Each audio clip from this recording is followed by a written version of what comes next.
Bismillah ar-Rahman ar-Rahim, salam alaikum wa rahmatullahi wa barakatuh. Allah subhanahu wa ta'ala, quand il choisit les mots pour révéler des versets, et c'est pas comme nous, quand on écrit des textes ou des phrases, les mots qu'on utilise, c'est des mots qui sont communs, qu'on connaît tous, on leur donne un sens pareil partout. Mais dans le Coran, Allah subhanahu wa ta'ala, il a fait en sorte que c'est exactement pour qu'on puisse comprendre le sens des versets. Il y a ce qu'on appelle le sens et la signification, le ma'na ou le dalala. Donc le sens, il peut, comme par exemple, je donne un petit exemple, dans le Coran, on trouve l'année, l'am, le hawl, wa sana, hatta al-hajja. Donc on trouve 3 à 4 mots différents qui veulent dire la même chose. Par contre, le vrai sens, la signification, c'est pas la même. C'est justement pour mettre de la précision dans le vrai sens, ce qu'on appelle en arabe dalala. Alors c'est la signification exacte du mot dans la phrase et dans le verset, elle diffère. C'est pas pour rien qu'Allah ait choisi de parler, par exemple, comme j'ai fait la dernière fois, dans un verset, il dit al-amwat, et dans un autre, il dit le mauta. Alors pour nous, c'est la même chose, c'est les morts, mais c'est pas vraiment ça, parce qu'il y a une dalala, une signification bien particulière à chaque mot. Et dans le Coran, on trouve beaucoup d'exemples comme ça. Nufus wal anfus, c'est dans les pluriels, donc l'awlad wal wildan, al-nakhl wal nakhil, l'anab wal anab. Après, il y a d'autres, comme par exemple le rih wal riyah. Normalement, il n'y a pas de pluriel dans le rih.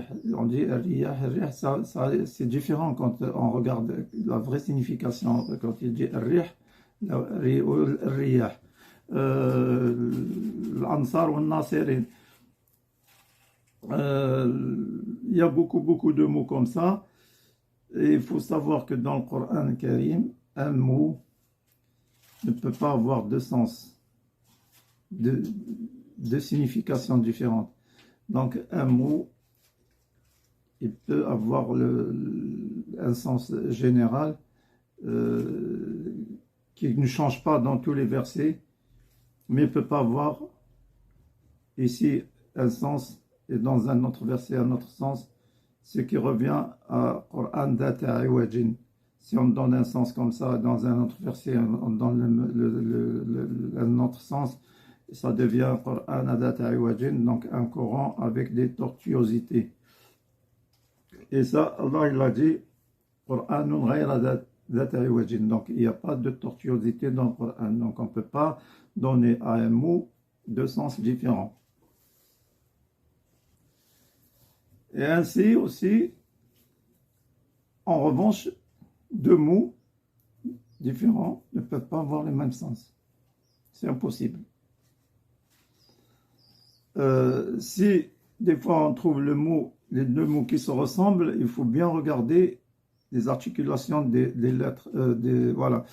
Par exemple, comme je voulais vous parler de Zabour dans le Coran Karim, parce que la dernière fois j'ai parlé de l'Anbiya ou Nabiyin, donc entre l'Anbiya et Nabiyin, il y a une différence. Allah subhanahu wa ta'ala, il n'a pas mis les deux mots, les deux pluriels pour rien dans le Coran.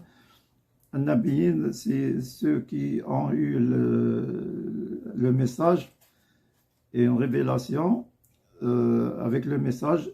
Et l'Anbiya, c'est ceux qui ont eu juste la révélation. Donc, c'est des prophètes tout court. Et les Nabiyin, c'est des prophètes plus messagers. C'est pour ça, dans l'introduction, je parlais de deux mots qui ne peuvent pas avoir le même sens. Et le même mot ne peut pas avoir deux sens. Par exemple, Zabour, on a toujours dit que Zabour c'est un livre, etc. Mais déjà pour parler de Zabour, Daoud Allah lui a révélé Zabour, Watena Daouda Zaboura. C'est pas un livre, même si c'était un livre, mais c'est pas un livre de commandement. C'est des psaumes, c'est des invocations. Daoud, vous savez qu'il était le roi de son époque, des Juifs, etc. Donc Allah subhanahu wa ta'ala lui a révélé ça. Et d'abord, si c'était un livre, il est où ce livre? C'était juste temporaire ou peut-être il a été révélé à une époque après Moussa. Parce que sinon, les livres qu'on a aujourd'hui entre les mains, c'est bien la Torah, l'évangile, donc la Bible, et le Coran. Il n'y a pas de Zabor. Pourquoi on rentre Zabor dans la liste des livres d'Allah subhanahu wa ta'ala? Les livres qu'on a aujourd'hui entre les mains, c'est des livres qui comportent des commandements, tashri'at, le halal ou le haram, etc. Maintenant, Zabor. Zabor, quelqu'un va dire pourquoi Zabor, c'est des feuilles qu'on trouve dans les traductions, c'est les feuilles de Daoud, de David, les psaumes, etc. Mais le sens, quelqu'un va dire pourquoi dans Surat Al-Kahf, Allah subhanahu wa ta'ala il a dit Atuni zubar al-hadid. Atuni zubar al-hadid. C'est pour ça que j'ai dit il faut faire attention aux articulations parce que Atayna Daoud Zabura, Zubur al-Awwalin, mais dans Surat Al-Kahf, Atuni Zubar, Zubar avec le bas, مفتوحة بالفتحة زبر الحديد ليس زبور الحديد أتوني زبر الحديد c'est les morceaux de fer. Donc malheureusement il y en a certaines personnes qui ont essayé de donner d'expliquer le sens du mot Zabur et ils ont confondu ça, ils ont donné le sens de Zubur al-Hadid comme étant le fer qui ne se rouille pas, alors que Zubar al-Hadid, c'est des morceaux de fer. Donc, Atuni Zubar al-Hadid, hatta idha sawa Atuni afriq alayhi qitra.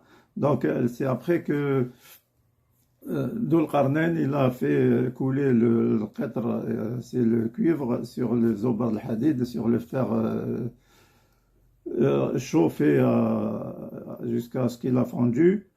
Il a coulé le cuivre, c'est pour ça qu'il est devenu extrêmement dur. Et ça, c'est notre histoire, c'est chimique, donc on pourra en parler un jour, Inch'Allah. Alors, Zubar al-Hadid, ou Zabour, ou la Zubour. Zubour, c'est les feuilles, c'est les révélations qui ont été attribuées à David, le prophète, alayhi salam, Jami'a Rasul salatu salam. Ils ont été révélés par Allah subhanahu wa ta'ala, c'est des écrits, c'est des invocations, mais c'est pas des tashri'a, il n'y a pas de commandement ou de jurisprudence. C'est pour ça il n'a pas été envoyé dans son peuple pour donner pour faire de la religion, enfin la religion, pour ne pas faire des commandements. Et il n'est pas venu avec le licite, l'illicite, etc. Donc c'est juste des invocations, même on appelle ça des chants religieux, etc.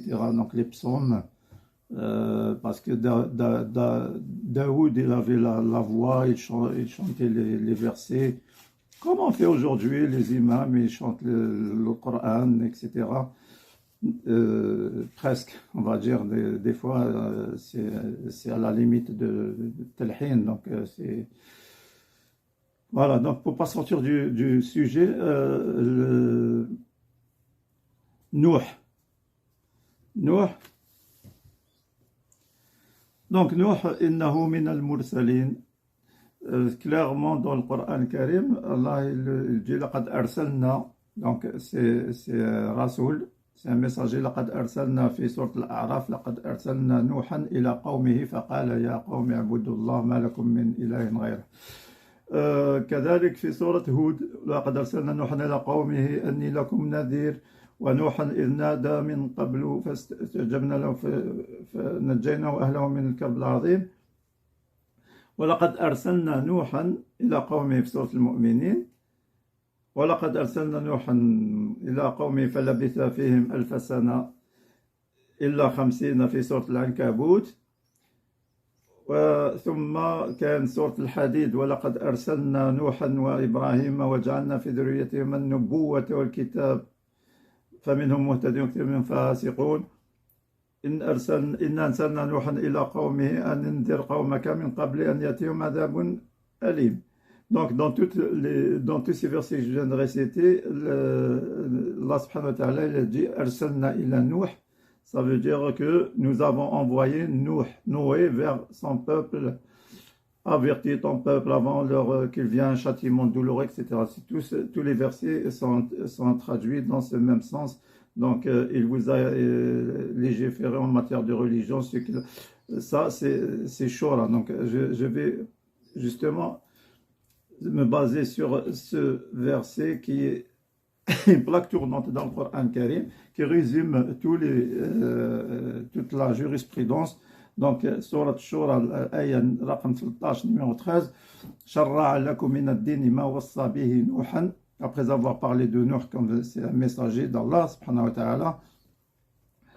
Donc, il a ramené un seul commandement. Dans tous les versets que j'ai récités, le seul commandement, c'est an abudullah.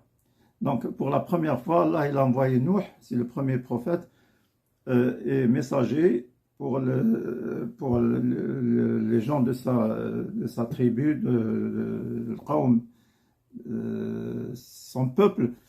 Il leur a apporté l'unicité d'Allah pour dire la ilaha illallah, an abudullah. Donc, nous envoyons Nuh vers son peuple. Il dit oh mon peuple, adorez Allah. Adorez Allah, ça veut dire il a le message de l'unicité d'Allah. Vous n'avez pas d'autre divinité en dehors de lui. Voilà. Donc, je reviens à Sourate Shura. Shara'a lakum min ad-din ma wassa bihi Nuhan walladhi awhayna ilayka wa ma wassayna bihi Ibrahim wa Musa wa Isa an aqimu ad-din wa la tafarraqu fihi kabura 'ala al-mushrikeen ma tad'uhum ilayhi Allah yajtabi ilayhi man yasha' wa yahdi ilayhi man yunib. Donc, la traduction, qu'est-ce qu'elle dit? Il vous a légiféré en matière de religion ce qu'il avait enjoint à Nuh, ma wassa bihi Nuh. Al-wasiya, c'est bien précis. Donc, il a enjoint à Nuh, donc Allah subhanahu wa ta'ala, il a recommandé à Nuh l'unicité d'Allah. Ya qawm min abudullah ma lakum min ilahin ghayra. Ce que nous avons révélé au prophète sallallahu alayhi wa sallam, donc le deuxième, notre prophète Rasoul, le messager Muhammad sallallahu alayhi wa sallam, wa alayhim jami'a salatu salam, ce qu'on t'a révélé, ainsi que ce que nous avons enjoint à Ibrahim. Ibrahim, vous savez, il est venu avec Suhuf Ibrahim, c'est le premier Allah subhanahu wa ta'ala qui l'a ordonné de faire la prière et de faire manasik al-hajj. Donc, il a eu le message pour son peuple aussi de faire la même chose comme il a fait Nuh. Mais il a rajouté le hajj avec l'histoire d'Ismaël que vous connaissez et Anaqim Salat aussi. C'est le premier à avoir commencé à faire le manasik al-hajj et la prière qu'on connaît aujourd'hui. Donc, wal qibla. Donc, Nuh, Muhammad sallallahu alayhi wa sallam, Ibrahim,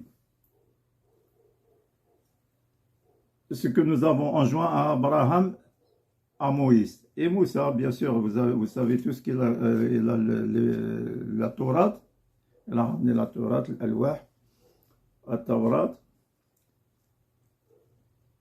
Et à Jésus. Jésus, il a la Bible, donc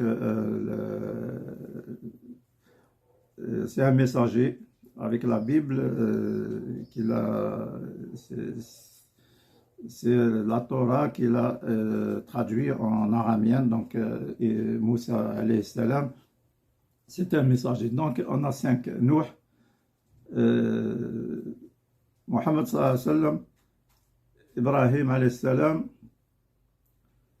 Moussa wa Isa alayhim kamil salat wa salam. Donc, ces 5, c'est des prophètes avec des commandements. Ils ont ramené des livres.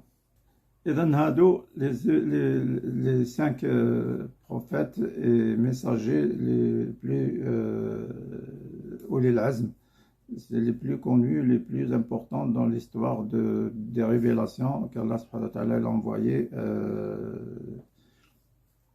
les commandements et tashri'at. Innahu la fi zubur al-awwalin. Donc il y a plusieurs zubur. Zubur laysa kitab tashri'a, c'est pas le livre divin. Donc c'est des recommandations, c'est des feuilles que Allah subhanahu wa ta'ala il a fait descendre. Donc il ne faut pas mélanger entre les mots, il faut essayer de réfléchir, de trouver ce que Allah subhanahu wa ta'ala nous a donné, c'est visible dans le Coran.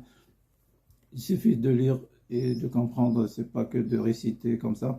Parce que moi personnellement, quand je suis derrière l'imam dans la prière, j'essaie de comprendre, c'est pas d'écouter juste la façon comment il récite, oh, masha'Allah, il récite bien, mais il faut essayer de comprendre les mots, parce que Allah subhanahu wa ta'ala nous a descendu le Coran, c'est pas pour le réciter, mais c'est pour l'étudier, pour le appliquer aussi. Voilà. Inch'Allah, la prochaine fois, je vais encore revenir sur les mots qu'Allah subhanahu wa ta'ala utilise dans le Coran, et que certaines qui sont claires normalement, sans demander à personne, pour les gens qui, bien sûr, qui lisent le Coran en arabe, savoir que, je répète toujours que les versets traduits en français, c'est une catastrophe. Dans la plupart du temps, il y a beaucoup de fautes, d'erreurs qui changent complètement le sens des versets. Pourquoi? Parce que c'est un peu compliqué. Les gens qui ont fait la traduction et se sont basés sur les anciennes exégèses comme Tabari, Ibn Kathir, Al-Qurtubi, etc. Et eux-mêmes, ils se sont trompés dans l'explication des versets. Eux-mêmes, ils ne faisaient pas la différence entre l'Anbiya ou l'Nabiyyin, le Mawta ou l'Amwat, etc. Donc, ils ne faisaient pas ça, ils n'avaient pas les moyens, donc ils n'avaient pas les applications qu'on a aujourd'hui, tout ce qu'on a aujourd'hui, les outils pour essayer, pour comprendre, pour étudier les versets. Le Coran, il est très riche, et Allah subhanahu wa ta'ala a utilisé إنه قرآن عربي أنزلناه قرآن عربي جعلناه قرآنا عربيا لعلكم تعقلون. c'est قرآن عربي وليس ليس بلسان عرب، لسان عربي مبين.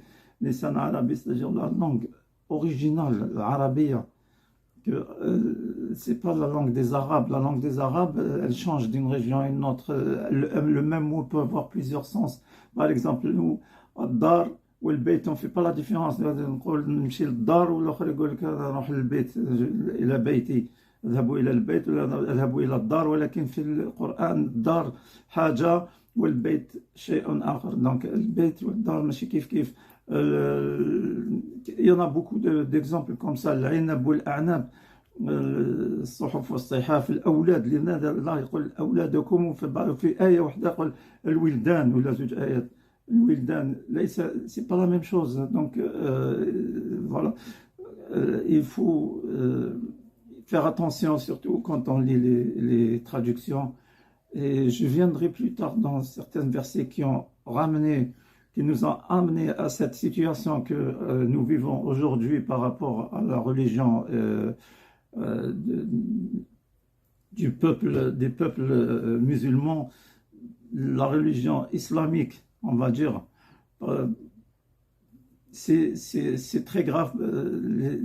Les traducteurs sont même pas des Arabes, les gens qui ont traduit le Coran depuis même des siècles, parce que le premier qui a traduit le Coran, c'est dans les 1300, les 1400 en Turquie. C'est quelqu'un qui était, je crois, c'était un ambassadeur français à Istanbul, et c'est lui qui a traduit pour la première fois les versets. Et comme tous, donc depuis lui, après il y avait d'autres, bon, il y a même un hindou qui s'appelle Hamidullah, que sa version, elle est très répandue, mais il y a plein de fautes. C'est un hindou, c'est un indien, donc il ne maîtrisait pas l'arabe à 100%, il a vécu en France, et il lisait le Coran, vous savez, comme il a appris l'arabe. C'est pas comme quelqu'un, même des Français qui ont traduit le Coran, beaucoup de Français, notamment il y a des dames aussi. Après, là, il y a quelques années en arrière, il y a Algériens, Marocains qui ont traduit, mais tous, ils ont fait la même faute. Tous, ils se sont basés sur les exégèses, sur les avis des anciens, ils ont traduit. Mais le Coran, on ne peut pas le traduire. On peut traduire le sens, rapprocher le sens, mais pas vraiment. Alors c'est pour ça, je répète, attention, quand vous lisez le Coran en français, si vous trouvez un verset qui choque ou qui n'est pas normal, sachez qu'il y a une faute, sachez qu'il y a une erreur dans la rédaction, dans la traduction. C'est pas dans le Coran. Parce que le Coran, je vous ai dit, il y a deux choses. Il y a quand on se base sur la vie, sur les exégèses, déjà il y a une faute, on la transmet dans la traduction. Donc la même faute, on va la traduire, on traduit la faute, l'erreur. Et aussi quand il y a une personne qui traduit, n'utilise pas le bon terme, ou alors des fois il rajoute des mots, comme je vais bientôt faire une émission sur le mariage des mineurs, la catastrophe. Ils ont rajouté 2 mots, ça a fait changer tout le sens du verset. Pourquoi? Parce que eux, ils ont compris que Allah subhanahu wa ta'ala, les anciens aussi, hein, ils ont cru que Allah il a permis le mariage des mineurs, mais alors que c'est complètement faux. Subhanallah, et jusqu'à aujourd'hui, on parle encore de ça, mais c'est inadmissible. Et ça fait que les gens, ils fuient cette religion à cause de ces fautes graves qu'on a commises et qu'on répète et des fois, il y en a qui défendent ça. Moi, je ne comprends pas. Alors, je vais prouver ça scientifiquement avec le Coran et avec la langue arabe, que ce qu'ils ont fait, et les gens qui ont traduit aujourd'hui le Coran en français, en anglais, notamment dans toutes les langues, et ceux qui ont donné leur avis, qui ont compris à l'époque, dès le 1er siècle, ils ont expliqué les versets, mais ils se sont complètement trompés. On ne leur en veut pas parce qu'ils étaient obligés de faire quelque chose. Mais nous, on ne doit pas accepter tout ce qui nous est parvenu d'eux. Aujourd'hui, on peut étudier, on peut voir, des fois, on dit que, ouais, c'est ça notre religion, on n'a pas le choix. Non, c'est pas notre religion. La religion, elle est dans le livre, le Coran. S'il y a quelque chose qui est contraire à ça, donc il faut se poser la question pour dire, est-ce que ça c'est de Allah ou non? Moi, j'étais en Algérie pendant la décennie noire, là, les années 90. C'est là que j'ai commencé à me poser des questions. Est-ce que c'est ça la religion? Je faisais la prière, j'étais à l'université et tout, mais je voyais ce qui se passe autour de moi. Tout ça, tout ce qui s'est passé. Est-ce que c'est ça la religion? Je commençais à me poser des questions. Alors c'est pour ça que j'ai laissé tout ce que on nous a appris à l'école, dans les versets, dans les explications, dans le hadith. Je suis revenu au Coran. Et Sunna, la vraie Sunna. Pour comparer un peu qu'est-ce qui se passe. Moi, j'ai étudié le comportement du prophète. Est-ce que vraiment il a fait ça? est-ce que dans le Coran, Allah, il a dit ça ou ça? Mais c'est complètement, on est complètement à côté de la plaque. Tout ce qui se faisait dans les années 90 en Algérie, c'était hors sujet de ce que Allah, subhanahu wa ta'ala, le prophète, en fait et en dit. Donc, pourquoi on est arrivé là? C'est parce qu'on vénère les paroles de Sidchir, de Sahaba, je sais pas, le Bukhari ou l'imam, l'ulama ou le madhahib, les 4 écoles, 4. Chacun donne son avis, on dit que les avis, tous, on prend celui qu'on veut. Subhanallah. Non. الدين واحد. La religion est une. Pourquoi on a mis plus, pas 4, il y en a plusieurs religions. Tu prends celui que tu veux, c'est pas normal. Mais non. C'est pour ça que je me suis remis à réfléchir. Et à partir de là, j'ai trouvé qu'il y a effectivement beaucoup de fautes dans notre religion. D'ailleurs, comme les autres religions, comme le christianisme ou comme le judaïsme, c'est pareil. Ils ont inventé des livres qui commençaient à adorer Allah par ces livres que les gens ils ont écrit eux-mêmes, et ils ont laissé la Torah comme elle a été descendue sur Moussa avec sa langue hébreu. Ils ont délaissé la vraie Bible qui a été révélée par Isa en araméen. Et voilà, donc les Juifs, ils ont le Jomara ou le Talmud ou le Mashna, etc., qui suivent, ils ont laissé la Torah, l'original. Et nos frères chrétiens, c'est pareil, ils ont l'Injil, l'évangile de Lucas, l'évangile de Matthieu, les plusieurs, je ne les compte même pas. Et chacun, c'est écrit par des gens qui ont mis leur avis dedans. Donc c'est parce que Allah subhanahu wa ta'ala, c'est pour ça il y a des partages. On était partagés. Chacun il dit c'est moi la vraie équipe qui va rentrer au paradis. Al-Firqa al-Najiya. Allah al-Musta'an, c'est pas facile. Mais je pense qu'en travaillant et en faisant des efforts pour changer, déjà on commence, moi, personnellement, ça me fait de la peine de voir le Coran traduit de cette façon. Je ne peux pas m'empêcher, c'est pour ça que je fais ces vidéos-là.